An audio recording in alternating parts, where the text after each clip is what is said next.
Welcome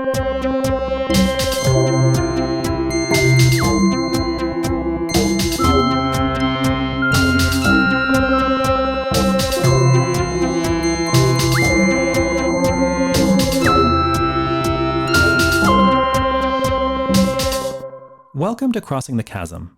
I'm delighted to invite Jessica Guadalupe Tovar today. She's an energy democracy organizer with a local clean energy alliance based in San Francisco Bay Area. She grew up in housing projects near an industrial pollution corridor in East Los Angeles. The experience of cancer in her family led her to focus on preventing and reducing local industrial pollution and to advocate for policies to protect vulnerable communities. Jessica has worked for almost 20 years as an environmental justice and climate organizer in a variety of urban, rural, and indigenous communities throughout California and Arizona. Jessica started with the Environmental Justice and Climate Change Initiative in 2003, working with organizations across the U.S. on issues of climate justice. Since then, she has battled various polluting corporations, PG&E in Bayview, Hunters Point. She currently promotes equity and clean energy as the coordinator of the East Bay Clean Power Alliance, which has advanced local clean energy solutions by establishing a community choice program, East Bay Community Energy, a public energy service provider agency that is now powering over 1.6 million people in Alameda County and the city of Tracy. The Local Clean Energy Alliance is jumpstarting a just transition with a local development business plan, a Green New Deal for Alameda County with net revenues from East Bay Community Energy. Since June 2019, EBCE has provided millions towards advancing clean energy programs and projects to bring clean power to the people. It was really engaging to talk with Jessica. She has a unique perspective as somebody who's lived with the consequences of our industrial energy production program and who has the vision for something different. It's really exciting and interesting, and I hope you enjoyed the conversation. Thanks for listening.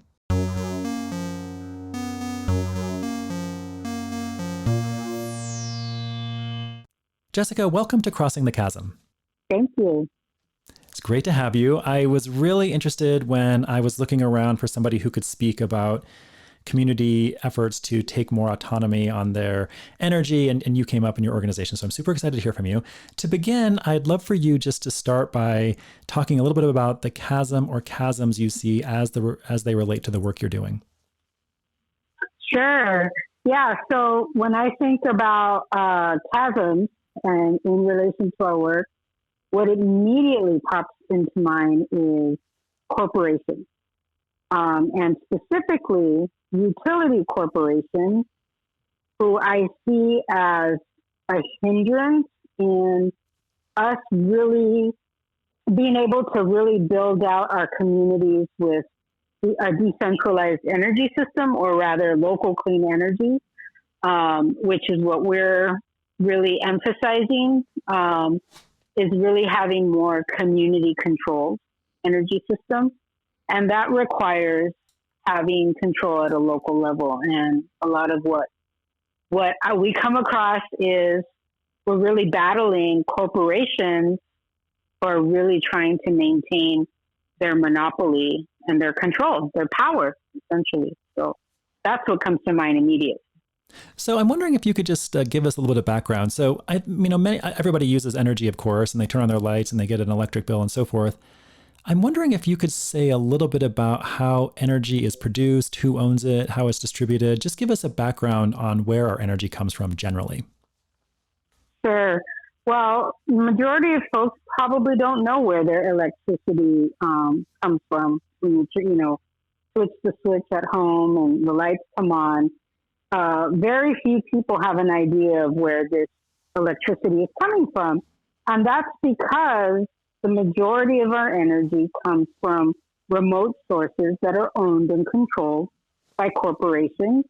And oftentimes it's dirty energy. It's in communities of color that are bearing the brunt of the production or the refining or the burning of dirty energy. And so that requires a system that is remote. So you might have an energy system or a power plant far away, or in California, it could be in the Central Valley in the desert somewhere. And then it has to be brought in to the places where it's used through transmission wires, the transmission wire system, which is an infrastructure that's very costly.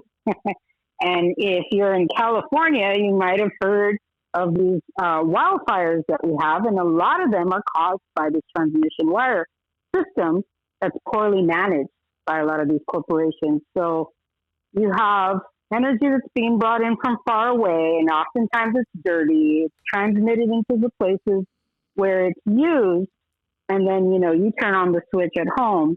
And I think this is where the problem is. If it were in our communities and we were able to see it, we would ensure that it's clean, that it's not hurting anyone, and that it's, again, just clean, localized energy. And very few people have access to that. And so a lot of the work that I'm emphasizing is, well, how do we access local clean energy alliance and produce it and benefit not just from the energy itself, but from the wealth that comes from producing your energy, and getting, access to affordable clean energy. There's a lot at stake, and I think that by design, our energy system is designed so that we don't know what it is, we don't know where it's coming from, therefore we don't weigh in or question it. But we're at a point where, because of climate change and those impacts and the wildfires that I mentioned, we're questioning it, and we have in mind a better system that we want to advocate for. Yeah, that's helpful. I mean, one of the terms you just used is decentralized. So could you explain the difference between centralized and decentralized energy production? Sure, yeah. So I mentioned remote sources of energy. That would be a centralized, they call that centralized energy model. And I would categorize it as centralized in terms of monopoly utility owns and controls it, right? Whereas a decentralized energy system, you can imagine small clean energy projects throughout a city or throughout a community, even producing energy at a local level. And if we can do this on a large scale, a lot of small producing clean energy, and it could be, for example, solar cooperatives, the microgrids, that is what a decentralized energy system could look like. And I feel like there's so many more models that we're yet to tap into that could make up this more localized clean energy system versus that centralized corporate utility scale model. And I want to get to some of those and some of your insights about that in just a moment. But one more clarifying question. I think some people might be curious or not clear on if it's owned by corporations, that's one thing, but how is it actually funded and who makes the decisions on rates, for example, and sort of the oversight of these private entities? Could you speak to that a little bit? Sure. Well, one thing to highlight that we are constantly challenging is that, corporate utility scale model means that the corporation is beholden to its investors, right? And as a result, the energy or the electricity being sold to us, our bills are always going up. They never go down. And these corporations are squeezing any way to make money or make profit, even if it means, exploiting a community of color where the energy is being produced, even if it means neglecting their transmission wire system and causing fires here and there. They're out to make money, and it is so extreme that those incidences of wildfires that kill people and destroy communities, or running a fossil fuel power plant that makes people, have asthma and have poor quality of life, and environmental health impact, that is a system that needs to change, because we can have clean energy and we can have access and not have to hurt people in the process. And I think that is what we're asking for, is a new energy system that's more localized, that's healthier both for the climate in terms of alleviating climate change, but at the same time working for people as opposed to hurting people. One of the responses, especially from utilities, would say that the scale of electricity that's needed requires a centralized system so that it's more economically efficient. It ensures that energy is always produced and it's always available. And there's not that many sort of examples of decentralized systems. So how do you respond to that in general? And what are the specifics you point to that suggest that a decentralized system can actually supplant a centralized one? Sure. So one thing I like to emphasize is we already have a centralized energy system. That's already in place and it's doing well. But what we don't have is enough of that localized, more decentralized opportunities. And a lot of it is because these corporations, and I'll use PG&E as an example, want to make sure that we don't own or any aspect of the energy system. They make it difficult, as a matter of fact. And a good example is their blatant attack on like local solar policies, right? They want to kill the local solar industry because they see the writing on the wall. They know that a lot of us want to move in this direction and they want to kill their competition. They want to secure their monopoly. So that is a dynamic that we deal with on a regular basis when we're challenging the current energy system. And then the flip side to that is there are some models that do exist, and how do we move forward to be able to expand a more localized energy system? And that's what we're trying to do. But then that means we are battling these corporations like PG&E, for example, like Southern California Edison, like San Diego Gas and Electric, because they're putting their money into making sure that we don't have access to the very models that I've mentioned, like solar cooperatives, like microgrids, for example. If we do have access to something like that, they want their hand in it. They want to make sure that they're controlling it. They want you to be hooked up to the grid. And they want to benefit from the solar that you're producing. They don't want you to benefit from it.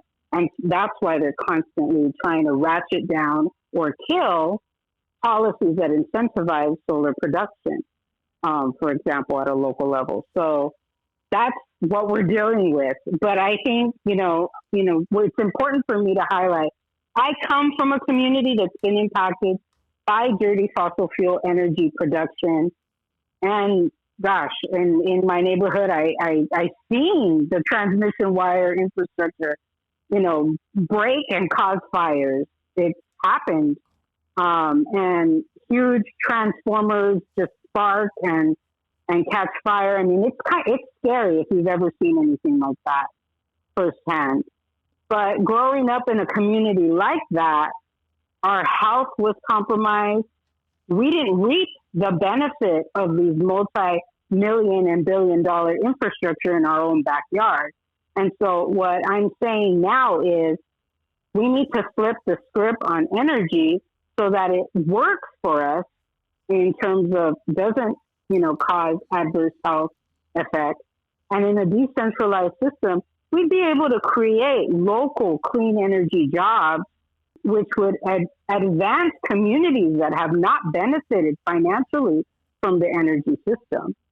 So the creation of jobs, both in the installation, the maintenance, but also, again, going back to local governance and ownership of this localized energy system.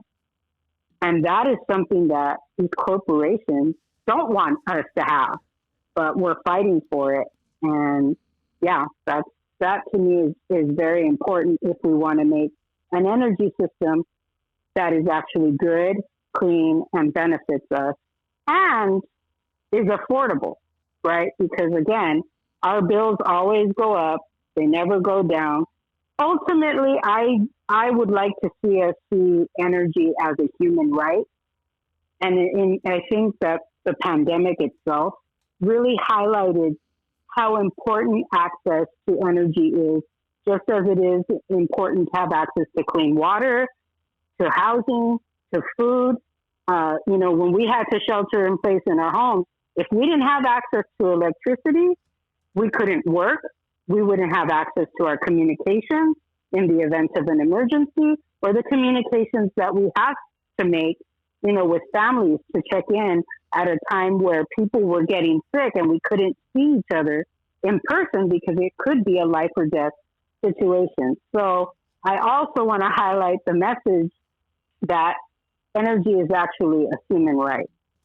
So you've made sort of an entry point here to think about energy slightly differently. But I think many people, because we've been embedded in this society where it's always centralized energy production, maybe have a hard time understanding what decentralized in a local place might look like. And you've already mentioned a couple terms like microgrids and community energy and so forth.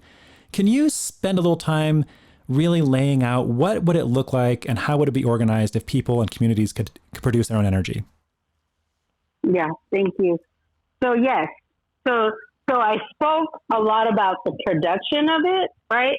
So it could be local solar, it could be local wind, it could be also storage, right? Battery storage. But another thing that I want to emphasize when we're thinking about alternatives, we're also thinking about how do we do this different so that we're not repeating the same patterns of, for example, lithium ion mining is a huge issue right now. And that is an environmental justice issue, right? So I've learned about, for example, hemp batteries that are kind of just very new, I would say, in terms of most people have not heard about this, but there is research around that. So being able to incorporate like newer models or new innovative technologies that might be better, for example. So using that for a possibility for capture of storage of energy, be it from wind or solar. Other ideas would be changing our consumption habits, right? So not consuming as much electricity and energy as we have before. But I think most importantly, changing the habits of corporations and businesses. How do we reduce consumption and so that we don't have to be, wasteful when it comes to energy? How do we make our homes and businesses more energy efficient, for example? How do we upgrade our buildings so that, we're not having to run our air conditioning or our heaters 24/7 so that this, like if we're trying to keep a home heated, it's not escaping out the windows, for example. It's insulated enough to capture the heat and keep the home warm or the school warm, for example, during the winter. So that would be the concept of energy efficiency. Another realm that I think is really taking off now is this concept of electrification and decarbonization of buildings. So, for example, that could be, it's a way to address getting our homes and businesses, maybe even could be schools, other municipal kind of buildings, off of using gas in the home or in the building. So, for example, switching out appliances to be all electric instead of having like a gas heating system in the home, replacing it with electric, or instead of having the gas stove or water heater, switching that into electric. So there's that realm of work that's starting to take off. Again, there's a lot of jobs in energy efficiency and electrification. So those are some approaches, other approaches to address energy that could actually benefit in terms of creating more localized jobs as well. So it's not just the production, but then again, also how we use energy in the home. And again, figure out ways to bring down that energy bill burden. If you have a more efficient home, if you have, replace appliances with electric, they're more efficient, and hopefully our bills are lowered as a result of that. So that's another aspect to address the electricity energy issue. So it sounds like you're saying this will have to happen simultaneously. There'll have to be some energy efficiency and demand reduction. At the same time, there has to be a replacement of the centralized energy production with localized energy production. So can you speak to that a little bit? How would we possibly create enough energy locally to meet demand, even if it is reduced through some of the things you're talking about? And in that answer, if you could kind of talk about the different ways of doing that, including like the issues with the microgrid and so forth. How would we do that? So, I mentioned earlier about the wildfires in California and how a lot of them were caused by the centralized energy system, specifically the transmission wires.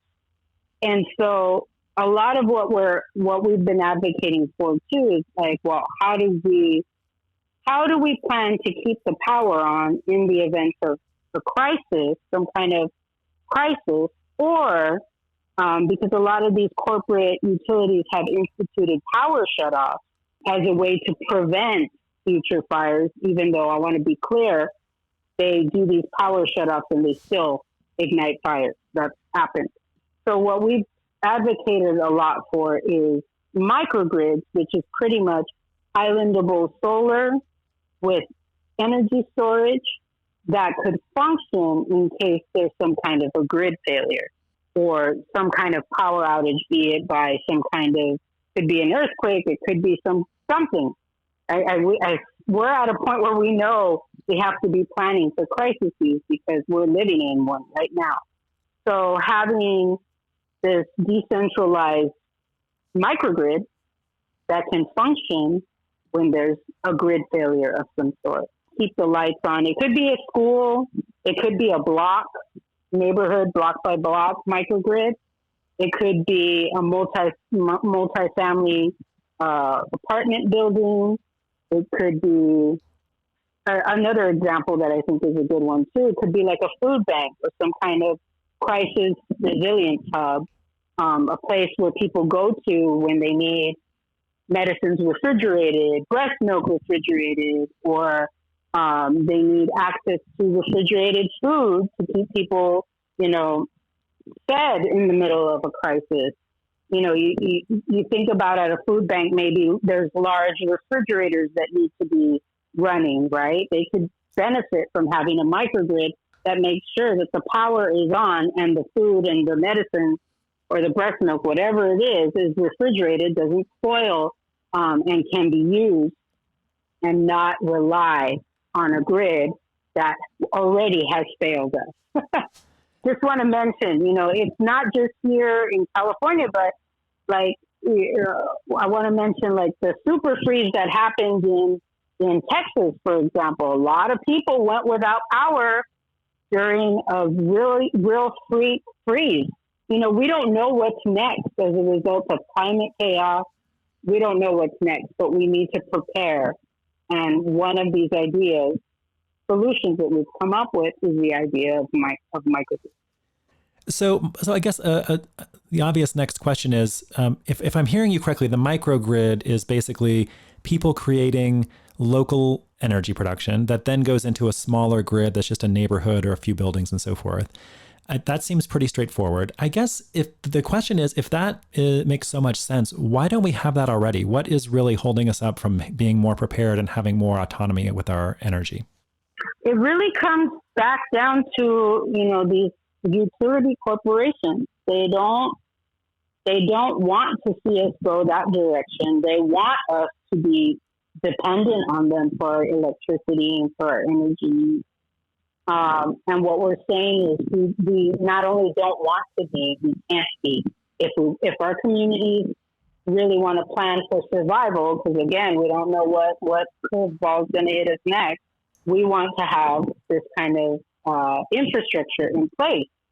And oftentimes what comes up is not only do these corporations not want to allow us to have islandable solar and battery storage, but if we do, then they want their hand in it. And when I say they want their hand in it, they make it complicated.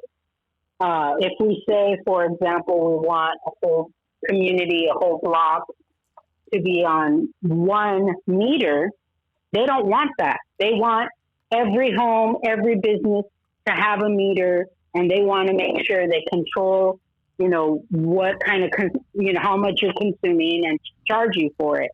And they make it very complicated for us to institute these ideas. So it is. I have to emphasize it's an uphill battle, but it's not impossible. I will not say it's impossible because we're breaking ground in terms of people are now saying, yeah, this is exactly what we need in order to, keep the lights on, or for example, if, a household or a building, is taking care of elders or disabled people, they need to have power on to keep breathing machines on. That's a life and death situation, right? Or some people need to power their wheelchairs in order to get around. That again is something that, it's not up for negotiation. We need people to have access to electricity in emergency situations. That's a great example where it is power that's needed for people to live and function. So I suspect that the sort of political and policy elements and realities vary quite differently across the country. But can you give us some just general insights into if people were really interested in having more community control, what would actually have to happen legally or policy-wise for that to happen? Mm-hmm. Yeah, that's a good question. So, that really goes into who are the decision makers, right? Because it's not just these corporations, but also the Public Utilities Commission, for example. And we have a big problem with ours here in California, and I'm sure that's the same for other states, but they're a huge decider in a lot of these issues. And so it really requires advocating both inside of the public utilities as well as outside, and having, what we call this energy democracy. It's really organizing, okay? It's really organizing the people, organizations, community-based groups, communities to understand the energy system and advocate for these alternatives. And so that is a lot of what my organization does, is we really demystify the energy system, come up with solutions, and advocate for them. And right now, the big one is microgrids to keep the power on in the face of some kind of crisis or on power shutoffs, because right now PG&E in the Bay Area is saying that they're going to be shutting off power abruptly for the next 10 years until they can fix their system, their faulty transmission wire system that causes wildfires. And it's a thing here now where everybody says, oh, it's wildfire season. Well, what they're referring to is the fires that are caused by the transmission wire system of the corporation. Yeah, it's just such a huge problem that we have to weigh in internally at the CPUC, California Public Utilities Commission, put pressure on our governor to do something. And right now, it's funny how people call him the climate governor, yet as far as I'm concerned, the guy just grandstands. He hasn't really taken action. We have a huge emergency here in California. Wildfire season is killing people. The fire in Paradise killed 85 people. The majority were seniors and some disabled people. We can't afford to have an energy system that sacrifices communities. And so that's why we're really pushing our decision makers to really allow for policies that enable these solutions to be actualized in our communities. And we advocate in different spaces. So I'll give you an example. A lot of my work has focused on community choice energy in California, which is a policy that allows local cities and counties to take over the electrical portion of the bill. So I mentioned PG&E, they're Pacific Gas and Electric. Well, they've lost a lot of their electricity customers as a result of our advocating for community choice policies and programs within the state of California. These agencies do some good, and then they do some things that we're kind of like, we have to push them to do more of the good stuff at a local level. Okay, this doesn't happen. It's not a given. All of these are fight organizing people, organizing or community-based organizations, and putting pressure on the decision makers. So under community choice energy, your local city and county representatives are the deciders when it comes to electricity. So there's a lot more access to pressuring the decision makers to do better around electricity needs. And so a lot of what we've been advocating for are more of these microgrids, some of which are in the process of being built, I would say. But I still think there's a lot more that has to be done. So I'll give you an example. Like in our local community choice program, East Bay Community Energy, they have instituted some microgrids. And in our advocacy, some of their microgrids are actually done for the police and the fire station. And what we said is, no, we need trusted community locations for our microgrids, like the local schools, for example, or the hospitals, the food bank, for example. You know, it's not just resilience for the police. If anything, we're emphasizing community has no trust in a lot of our local police. And so we have to ensure that we're doing this also in trusted spaces in our community. So there are some that are in the works right now. But a lot of also what we've been advocating for is when they sell us electricity and they make money off of selling us electricity, that some of that money comes back to the community in the form of investment, such as microgrids, such as electrification, such as energy efficiency upgrades. Just to emphasize, community choice is still pretty new. This local program that I'm referencing is State Community Energy started providing electricity and replaced PG&E in providing electricity back in 2018. So it's only been a couple of years, but they're making a lot of money. And so we're able to advocate for millions of dollars towards these investments. And that is something we could not do when it comes to being dependent on an investor-owned utility. That money that they make from selling us electricity when it comes to PG&E in Southern California, Edison, that money goes to investors. It doesn't come back to the community. At least through community choice, we can advocate for some of that money to be reinvested back into the community.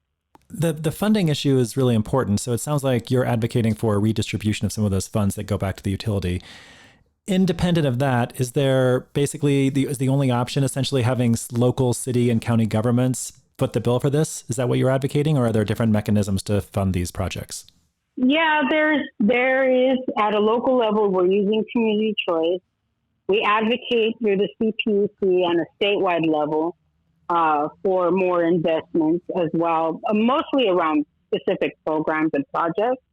But then you have other state monies and then federal money.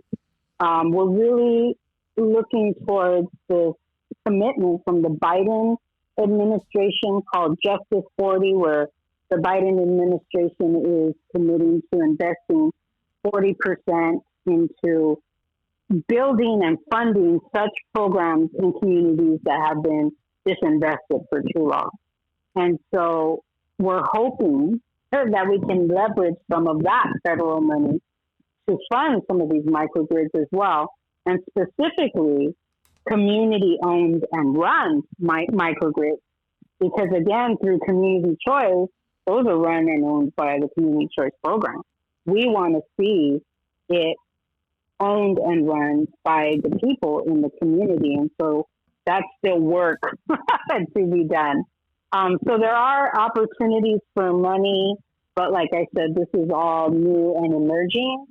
So it's a lot of advocacy right now. It's a lot of prep for more advocacy. And I hope that we can leverage these federal state monies to be able to implement these microgrids. Because like I said, these are potential life-saving infrastructure when it comes to energy needs. So, yeah, it's very important. One example of where a city tried to do this was Boulder, Colorado.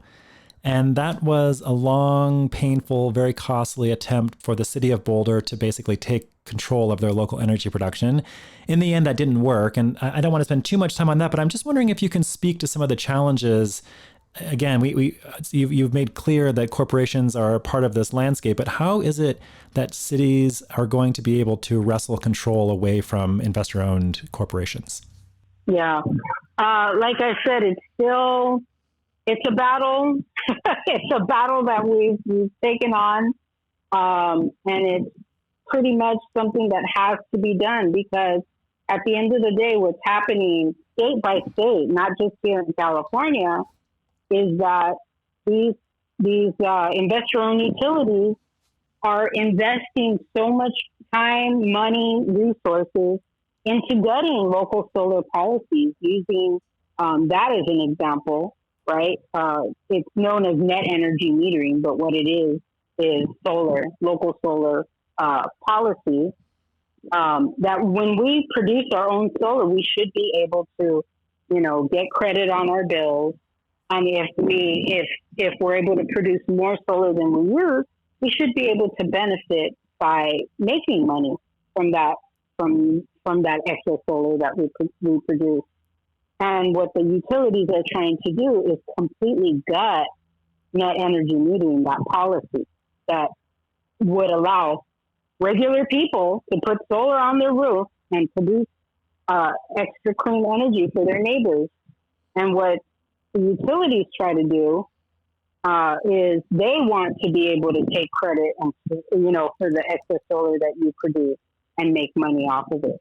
But what they've been trying to do state by state is completely gut that policy to secure that they are in charge of the energy system, even if it is the new, clean, emerging energy system.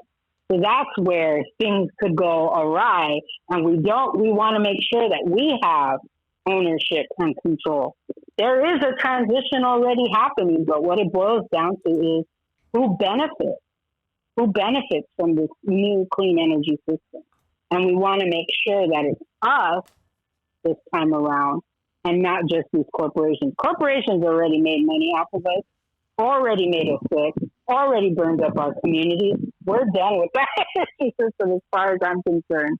So yeah, it's time for us to have, own and govern that system. And it would look very different if we had that full power. So yeah, we have to protect existing policies and strengthen them, because it shouldn't be that just because you're a homeowner that you can put solar on your roof. How do we institute, solar gardens or virtual net energy metering, so that we can have, local solar plants in our community that power the residents, the renters in the community, right? How do we make sure that these communities that have lived in the shadows of these gas-fired power plants for so long now benefit from these localized clean energy infrastructure? We shouldn't have to be that, we own our home, we have upfront capital, and we're able to go solar and everybody else doesn't have the opportunity to benefit. We're trying to change that. We're trying to make it so that it's accessible, so that there's equity. I call it clean power to the people, and that's what we're fighting for, is clean power to the people. You're making a very compelling case that there is a lot of work to do and that there are very strong actors, powerful actors that are limiting progress.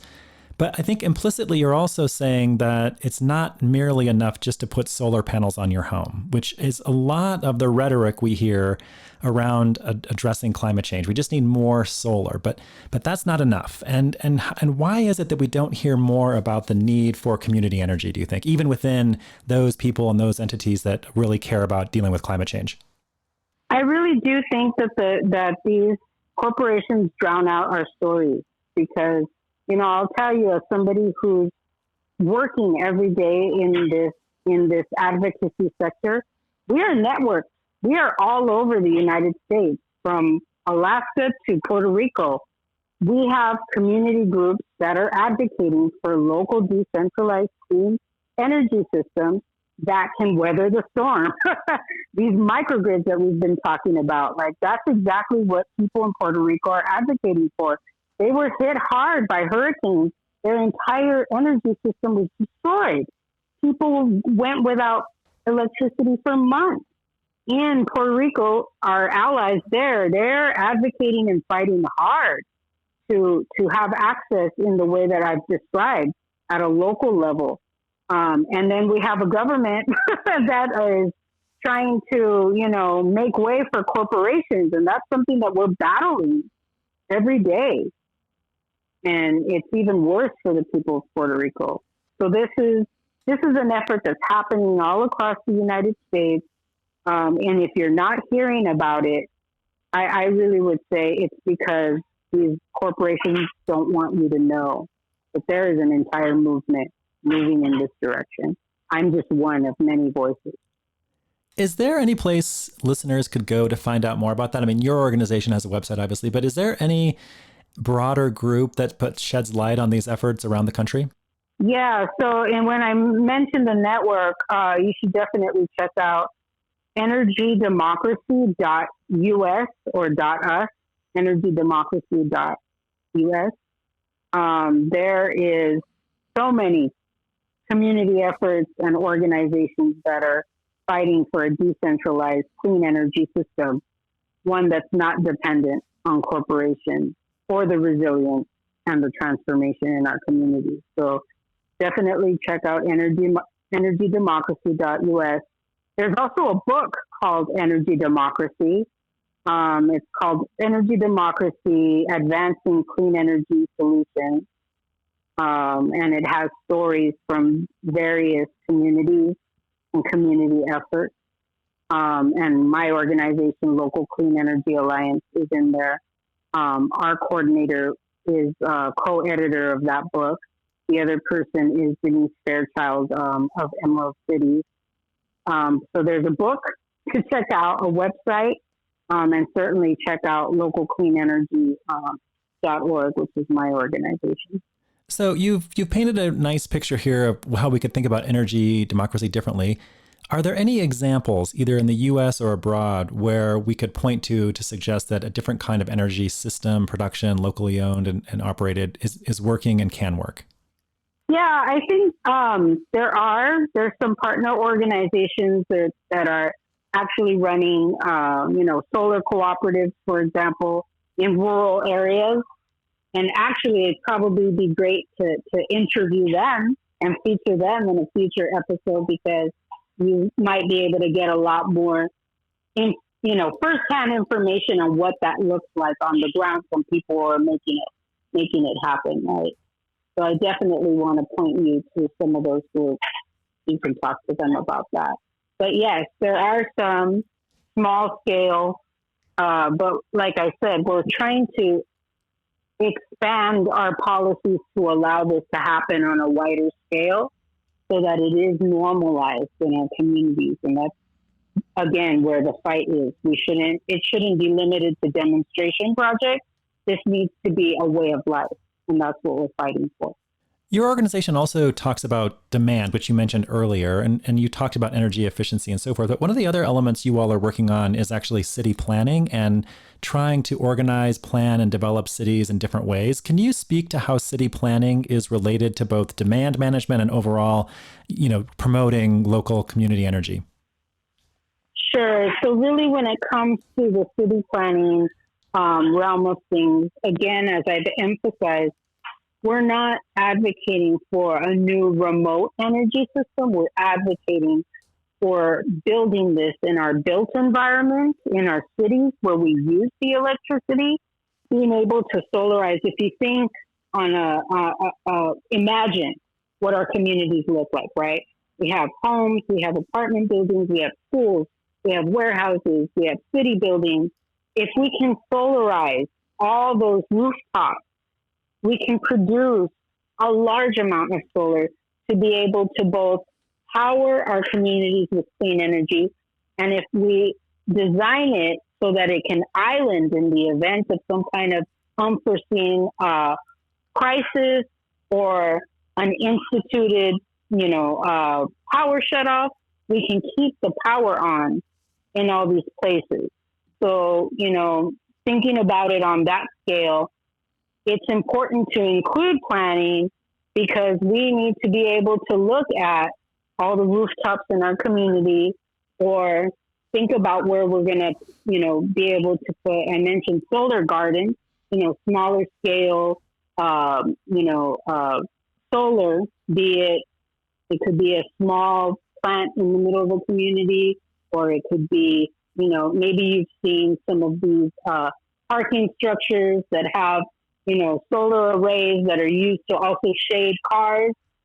And so you're producing solar and at the same time you're keeping your car cool kind of a thing while it's parked. Yeah, just other models and really integrating them in our built environment. And again, not relying on these remote sources of energy. And when I say we shouldn't rely on the remote sources, it's not only because they're remote, but oftentimes there are market mechanisms that allow dirty energy to be sold as if it were clean. When, with these market schemes of credit, we're renewable energy credits. There's 3 categories, and one of them, I think the 3rd category, is actually dirty. We know that these corporations are pulling the wool over our eyes. We have a different energy system in mind. And in order to do it and make sure that it's clean and it's done right, it has to be in our built environment, in the communities where we live, work, play, and play. As you've mentioned, you've noted that many people are concerned about this. I think many people listening might not know what to do, though. They might support community energy, but maybe not clear on how to get involved or what to do. What do you tell people, or what would you tell listeners what they should be thinking about in terms of addressing these issues based on your concerns and the sort of possibilities that these local community energy projects provide?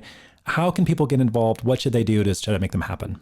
Yeah, that's a great question. I definitely would check out, the energydemocracy.us website.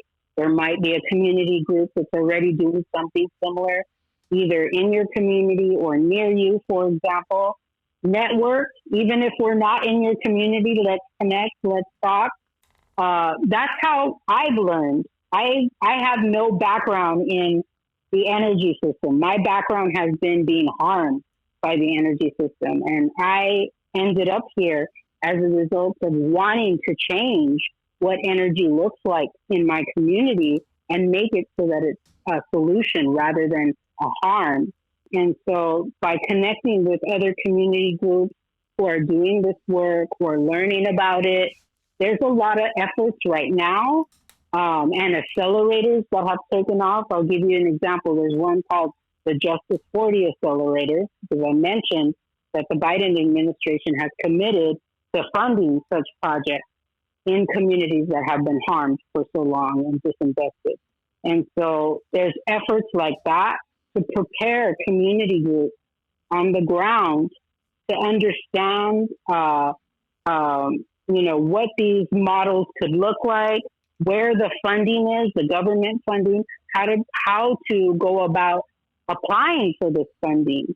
So it's a movement now. You just need to plug in, that's what I would say to somebody is looking to see if there's somebody already doing this in your community. You want to get started, connect with us. That's the only way that we're going to be able to advance this work, is by learning from each other, networking, and then the work from there takes off. That's how it happened with me. You're talking about this in a very interesting way. Most people think about energy in the context of climate change. It's kind of an environmental issue. But the way you're describing it, it sounds more like a social issue. How do you think about energy and community energy production in that context between an environmental and a social issue? Mm-hmm. It is. It's definitely a social issue. It has to be seen as very intersectional, right? Like I mentioned, it should be a human right It certainly was highlighted for us throughout this pandemic and specifically the shutdown that it is a human right. And so, I can't see it any other way. It's not only to address climate, but, if we're not addressing the people who have been dumped on for so long, who have not benefited from the wealth of the energy system, we have to be able to look at it in that way and address those problems at a local level if we really want to make huge climate impacts. So it is a climate justice issue. It's just that we're getting to the heart of the problem. And the heart of the problem really is local communities, oftentimes communities of color, Black, Indigenous, people of color, lowest income communities who have been dumped on for very long, who have not benefited from the energy system, who have not benefited from anything, really. Core housing, core health, I can go on and on, but all of these are related. They're not siloed. They're all intertwined. I grew up in an environmental injustice community. Environmental racism is really the term, right? Where we were all poor people in housing projects that didn't, by coincidence, be built by a giant industrial city. That was, talk about planning, that was planned. And there was 5 gas-fired power plants, again, transmission wires, transformers, crematorium, a slaughterhouse. This is metropolitan East Los Angeles, okay? This is probably not the one you've heard of. And then, the crime, the joblessness, severe poverty. There were times where our power was shut off because my mom couldn't pay the bill.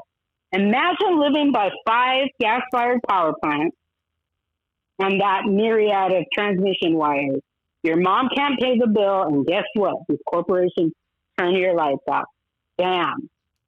That's crazy. Yet I'm living in the thick of the production of it. I have memories of not having hot water. Really sad stories. My mom had breast cancer. Fortunately, she was a survivor. My grandmother eventually died of breast cancer. And that story is so familiar in people that I grew up with. And it's not a coincidence. It was planned that way. And we need to change that. I really appreciate you sharing that story. It's powerful and helps us understand your insights and experiences. Thank you. I want to just end with 3 questions that are a bit more personal. And the first one is, what do you see in society that gives you inspiration and a positive outlook? It could be in the work you're doing or beyond. Mm-hmm. Yeah, again, going back to, first of all, I enjoy the work that I do. Thankfully, it's hard work. I'm not going to lie to you. It can be taxing emotionally as well. But the fact that there is a whole movement and so many amazing activists and organizations that are fighting for this, that gives me hope. And I work with a lot of youth as well.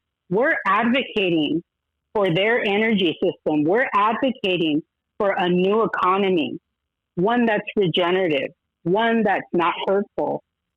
And the youth run with this stuff. They are fighting right there with us. And that's really what keeps me going. What are some examples of something you've read recently, heard, or seen that really challenged your views or made you think more deeply about your views around the work you're doing or society more broadly? Yeah, going again back to the youth, I want to say our organizations and allies, it's for example, Youth versus the Apocalypse. I was invited recently to just be an adult chaperone with a bunch of youth, teenagers, and some who weren't even teens yet. They were still junior high age kids who were sitting outside of a legislator's office waiting for him because he refused to meet with them because he was a sway vote on a major issue that had to do with divesting from fossil fuels. And, like I said, the youth are running their own campaigns, and just being able to see them in action, advocate to adults about issues that they can't even vote on yet. They're not even on voting age, but yet they're deeply invested and deeply knowledgeable about. To me, that is very, talk about inspirational. You know, I just had to be there because they needed an adult, you know. They were running the whole thing. And yeah, that experience in itself gave me so much hope and inspiration to keep going. Like, you know, if that isn't it, I don't know what it is, because I'm telling you, when you see the kids in action, they're great. They're great. They were sitting at this guy's office waiting for him. And then they had a network of kids up in Sacramento waiting for him. And they actually caught the guy, got in his face about making a vote that had to do with, you know, divesting from fossil fuels. That's very powerful. And these are kids who are not even 18 yet. Amazing. And then lastly, this can all be somewhat overwhelming and lead to negative perceptions and so forth. What do you do to give you a sense of peace and joy amidst all of this? Oh, that's a great question. Peace and joy. You know, what I've learned for me is just really balance. Being able to do this work hard and play hard. It sounds cliche, but it's real. You know, I just spent the weekend with my family at a beach. That is rejuvenating, with my 5-year-old nephew, who's hilarious. That is what I have to do. Focus on and pull myself out of the work sometimes and take some time off and do other things. I'll give you another example. One woman I work with, she was like, God, you work so hard on this campaign and it's crazy stuff that you're dealing with. She was like, you know, you said you wanted to learn how to play the ukulele, and I'm going to teach you. And she has been. We've been in the middle of my workday. We have these ukulele jam sessions where I'm learning to play an instrument that I've always wanted to learn how to play, but never had the time to take up. Well, she comes to the office and we do this together. Little things like that are so important in when you're doing this kind of work. Well, Jessica, thank you so much for talking with me. Yeah, thank you so much for having me. I really appreciated this conversation.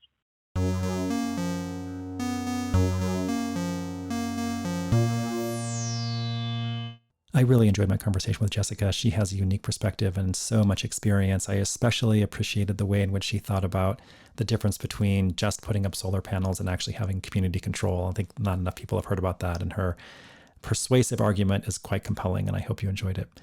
As always, I want to thank the executive producers of Crossing the Chasm, Dan Phillips, Cody Bayless, and Chris Flores, and of course, thanks to Anodyne Diversion for the music. And to all of you, thanks again so much for listening. I really appreciate it.